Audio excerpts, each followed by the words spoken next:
यहाँ आया हरिक्षेत्रम कुरुक्षेत्रम, यहाँ आकर पुष्कर गया, प्रयाग गया, काशी, गोदावरी, नासिक, हरिद्वार, कुरुक्षेत्र, श्रीरंग, सेतुबंध, रामेश्वरम इत्यादि इतने तीर्थों में मैं गया, लेकिन मुझे कहीं भी इतना विचरता रहा, परंतु सनत कुमार जी मुझे कहीं शांति नहीं मिली। अच्छा, क्यों? ना पश्यम कुत्रचिच्छदम मनः संतोष कारकम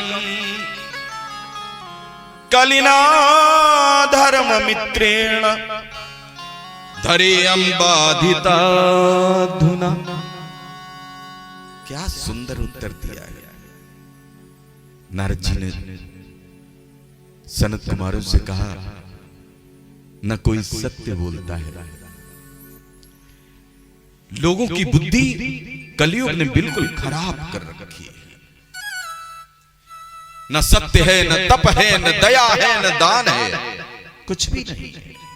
मैं तो पृथ्वी को बहुत श्रेष्ठ समझता था, लेकिन पृथ्वी पर आज कुछ भी नहीं है। कलियुग का प्रभाव इतना बढ़ गया है। तरुणी प्रभुता गे श्याल को बुद्धिदायका कन्या विक्रयणो लोभाद दंपत्ति नाम चकालकलम। नारद जी कहते हैं, संतों ब्राह्मणों का बड़ा अपमान होता जा रहा है, समाप्त हो गया। संतों और ब्राह्मणों का सम्मान पृथ्वी पर बिल्कुल समाप्त होता जा रहा है। घर में नई बहू आती है, उसी की चलती है। बूढ़े बाबा दादी, बूढ़े माता पिता, उनको कोई पूछता ही नहीं।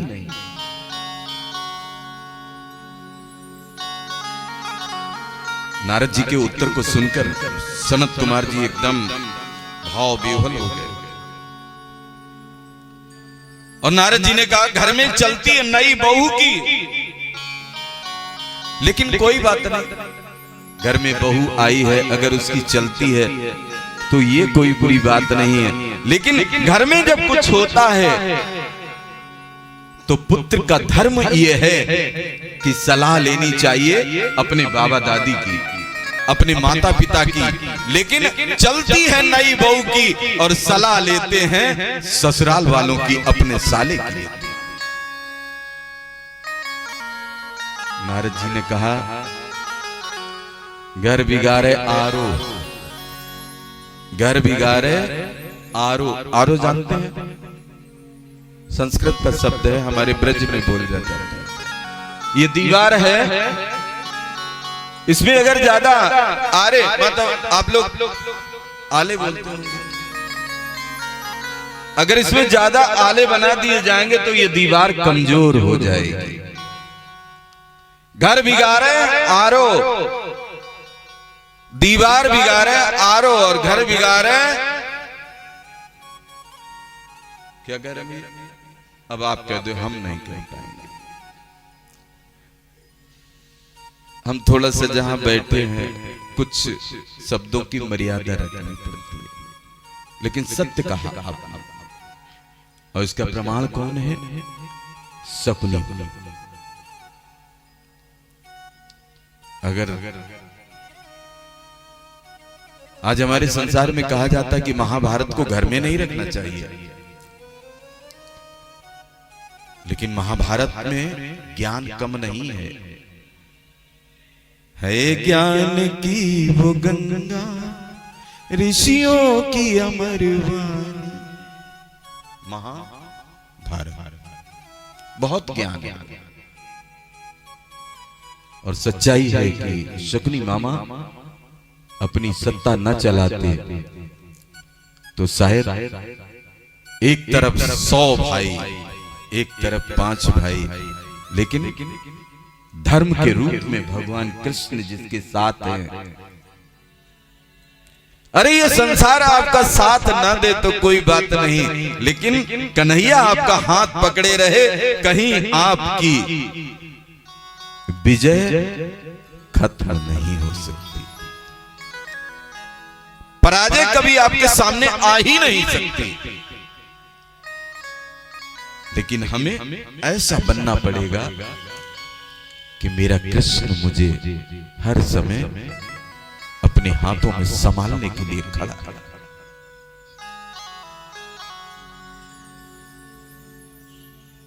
क्योंकि भगवान केवल भाव के भोग हैं। भगवान को हम दे ही क्या सकते हैं, क्योंकि संसार, ये जितनी सृष्टि है, सब कुछ भगवान का ही है।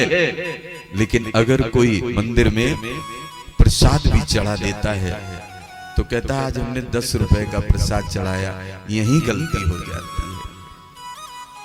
हमारे मन का भाव ये होना चाहिए कि आज हम बाबा को अगर कुछ चढ़ा के आए, अरे बाबा का था, उनको दे दिया, तेरा तुझको अर्पण, क्या लागे मेरा, ये भाव होना चाहिए।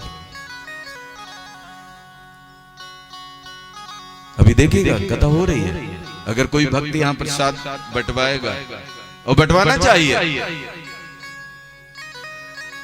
तो उसके हृदय में यह जरूर होगा कि मेरा नाम पुकारा जाए। आज की कथा में ब्रह्म समाज के उन लोगों ने प्रसाद बांटा, नाम पुकारा जाए, लेकिन ऐसा नहीं होना चाहिए।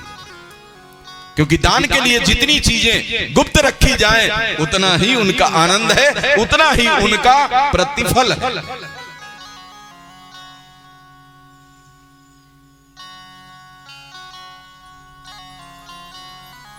कलिना धर्म मित्रेण धरे अंबादिताधुना। अधर्म का मित्र है कली।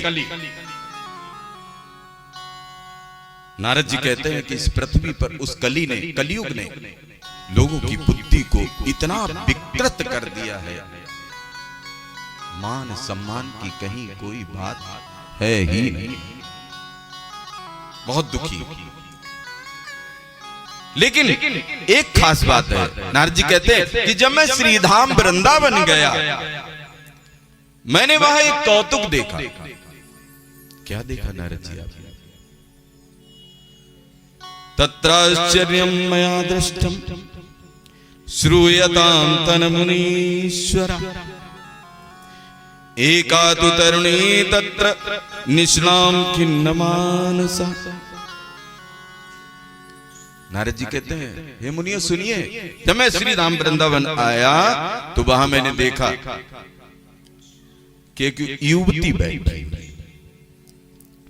और उसके पास 2 पुरुष मूर्छित अवस्था में पड़े। युवती बिल्कुल तरुणी, लेकिन जो पुरुष हैं वो बिल्कुल बूढ़े, उदास बैठे। श्री धाम वृंदावन मैं जा रहा था, उधर से मुझे बुलाया, ईश्वर कहां जा रहा है? मैं चला गया। जब मैं उसके पास पहुंचा, युवती से पूछा कि देवी तुम कौन हो? और जैसे ही मैंने पूछा, उस युवती ने कहा, अहम भक्ति रीति ख्याता इमो में तनयो मतो ज्ञान वैराग्य नामानो काल योगेन जर्जरो।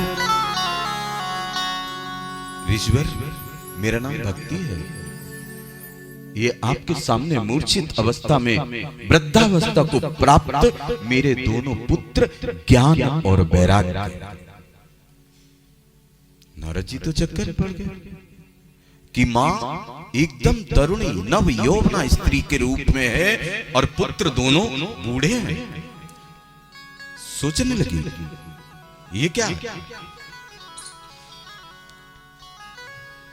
अब जब मैंने को इस चीज का अनुभव किया कि मां नव युवती है, पुत्र दोनों बूढ़े हैं, मैं सोचने लगा क्या करना चाहिए, मुझे ऐसा क्या करना चाहिए जिससे ज्ञान और वैराग्य का बुढ़ापा दूर हो जाए। क्योंकि सृष्टि का नियम तो यह है कि मां जब वृद्ध होती है, पुत्र तब जवान होते हैं। ये सृष्टि का नियम नहीं है कि ना मां नव युवती और पुत्र बूढ़े, ऐसा नहीं है। नारद जी ने बहुत प्रकार से प्रयास किया कि इन ज्ञान और वैराग्य का बुढ़ापा दूर हो जाए। अब भक्ति का चलन कहां से हुआ? देखिए, भक्ति की जो उत्पत्ति है द्रविड़ देश से, द्रविड़ देश में उत्पन्न हुई, कर्नाटक में पहुंच के थोड़ी बड़ी, महाराष्ट्र में भक्ति बहुत सम्मानित हुई, गुजरात में बूढ़ी हुई और वृंदावन आई तो नव युवती। ये भक्ति, भक्ति भक्त भगवंत गुरु चतुर नाम बपुए, इनके पद बंदन किए ना सत विघ्न अनेक। एक छोटा सा प्रश्न आप लोगों से कर दिया, सभी से आज तक लेकर सप्तम दिवस तक। ब्रह्म समाज के लोग भी यहाँ हैं, माताएं बहनें भी, अच्छा समाज है। मैं केवल आपसे और जो लोग मेरी कथा सुन चुके हैं वो कृपया इसमें भाग ना लें, मेरी निवेदन। मैं यहाँ के लोगों से पूछना चाहता हूं कि वो जगह कौन सी है जहां आपको भक्ति भक्त भगवंत गुरु, भक्ति भक्त भगवान गुरु, चारों लोग, चारों चीजें आपको एक जगह प्राप्त हो जाए। वो स्थान कौन सा है? जिसके मन में उत्तर आ जाए वो मुझे बात में बताए, और जो भी बताएगा उसको व्यास गद्दी से भगवान का प्रसाद। बोली गोविंद भगवान की जय।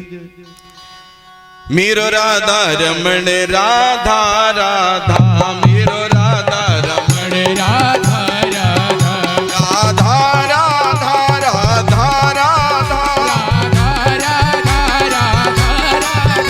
राधा राधा राधा राधा,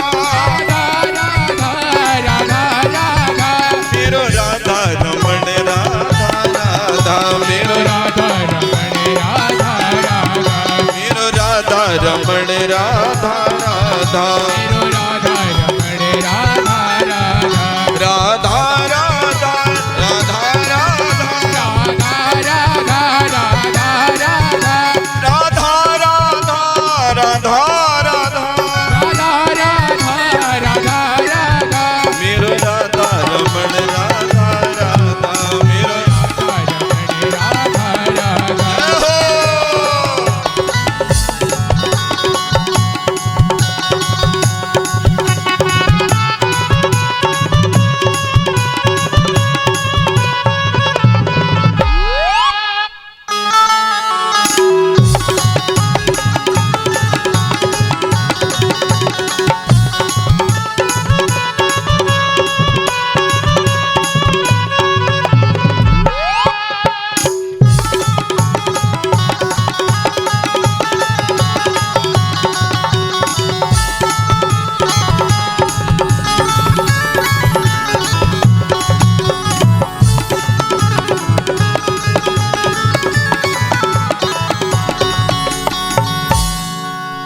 बोलिए राधा कृष्ण भगवान की जय। भक्ति महारानी से मैंने बात की, मैंने वेद वेदांत सबका पाठ सुनाया, और जब मैं हार गया, हे ऋषिवरों, ये प्रभु की इच्छा है, श्री हरि की इच्छा है कि आपका मुझे दर्शन हो गया, इसलिए हे सनत कुमारों, मैं आप लोगों की शरण में आया हूं। नारद भगवान ने कहा, जो संत होता है उसको हरेक के कष्ट से दुख होता है, यही संत की पहचान है। संत वही जो सबको साधे। और आज आप सब महापुरुष हैं, मेरे जीवन के अनंत जन्मों के भाग्य का आज उदय हुआ है जो सनत कुमार जी आपको मुझे दर्शन हुआ। अब पहली बात तो यह है कि आप ये मुझे बताएं कि ज्ञान और वैराग्य का बुढ़ापा दूर कैसे। दूसरी बात है, जो भक्ति देवी को कष्ट है, क्योंकि एक मां को कष्ट है। भक्ति कौन है? मां, ज्ञान वैराग्य। अब उनको यह कष्ट है कि मैं तरुणी हूं, मैं जवान हूं, मेरे सामने मेरे दोनों पुत्र इस श्री धाम वृंदावन में बूढ़े हो गए। उसका कारण क्या है? क्योंकि वृंदावन धाम वो धाम है जहां ज्ञान और वैराग्य की चलती नहीं है, और इसीलिए उनको बुढ़ापा है। लेकिन एक मां का कष्ट तो आप सभी मां हैं,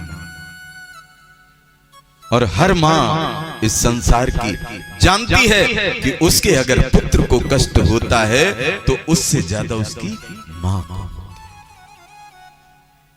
तो नारद जी ने कहा कि प्रथम बात ज्ञान वैराग्य का बुढ़ापा दूर कैसे हो, दूसरी बात कि देवी भक्ति के कष्ट की निवृत्ति कैसे, तीसरी बात क्योंकि जब भक्ति देवी से मैं बात कर रहा था तभी आकाशवाणी हुई थी कि तप करो तप करो तप करो। आखिर ये तप क्या है, वो सत्कर्म क्या है, वो तप क्या है? इसलिए मैं आप लोगों की शरण में आया। आप कृपा करें। सनत कुमारों ने नारद जी की बात को सुना। सत्कर्म सूचको नूनम ज्ञान यज्ञ स्मृतो बुधि श्रीमद् भागवतालापा सत गीता सुकादिवि।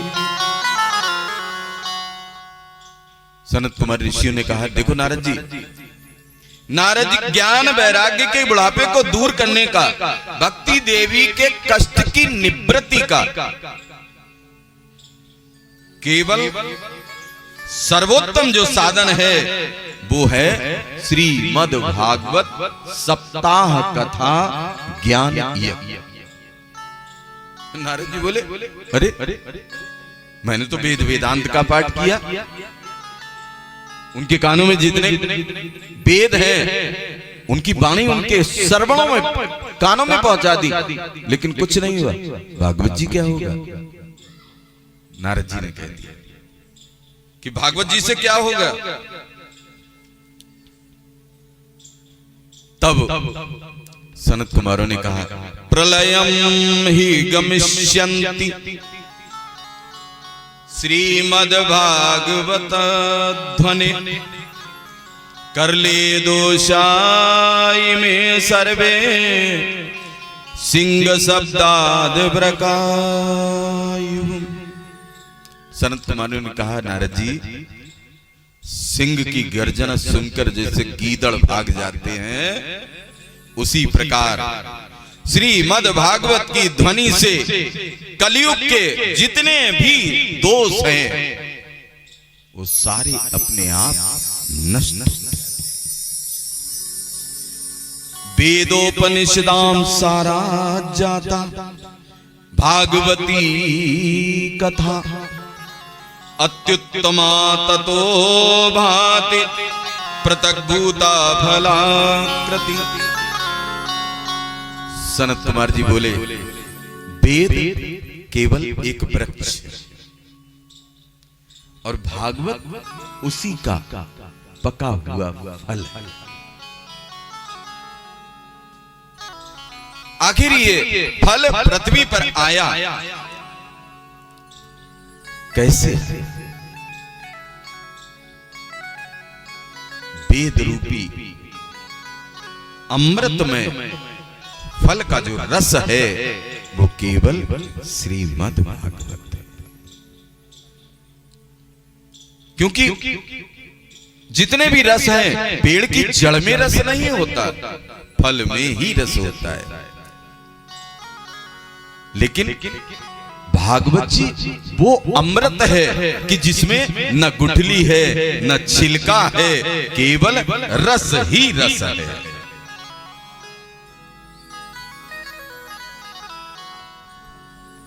अच्छा, तो आप बताइए हम क्या करें?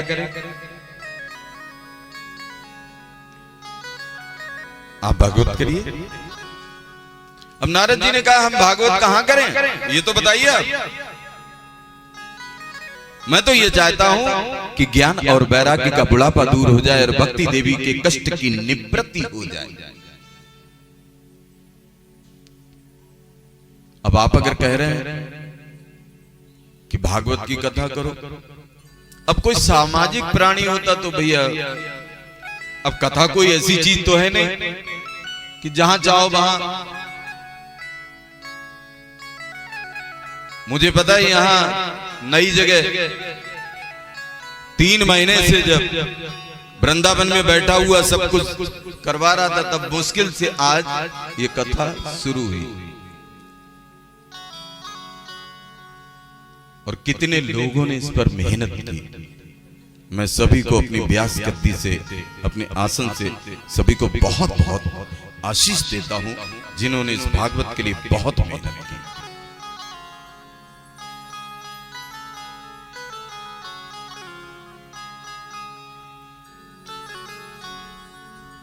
और इसका मुझे भी संसार में बहुत दुख होता है कि आज संसार का प्राणी 99% घरों में बैठकर भागवत सुनता है, लेकिन केवल सुनता है, सुनकर निकाल देता है, लेकिन उसको उतारता नहीं। और मेरे भक्तों, जिस दिन आप भागवत को उतारना शुरू कर दोगे, पीना शुरू कर दोगे, आपका जीवन भागवतमय हो जाएगा। ये मैं गारंटी देता हूं। लेकिन उसके नियम, बहुत सी बातें। अब नारद जी बेचारे क्योंकि संत हैं, अब कोई यहां तो देखिए सब भक्तों के सहयोग से कथा हो रही है, कोई यजमान नहीं और सब यजमान। और आज तो जब मुझे यहाँ ब्रह्म समाज से किसी ने भी कोई नाम नहीं भेजा यजमान के पूजन के लिए, तो हमारे शिष्य हैं वीरेंद्र पांडे जी, उनकी धर्म पत्नी कंचन पांडे जी, मुझे फोन करना पड़ा उनके पास कि पांडे जी आप प्रथम दिन कम से कम पूजन करा दीजिए, आगे जो होगा देखा जाएगा। क्योंकि ठाकुर जी का कार्य है, वो जाने, उनका काम जाने। मेहनत की कथा सबको मिल रही, ये मेरे लिए आनंद की बात है। बाकी आगे क्या होगा ये कन्हैया जाने।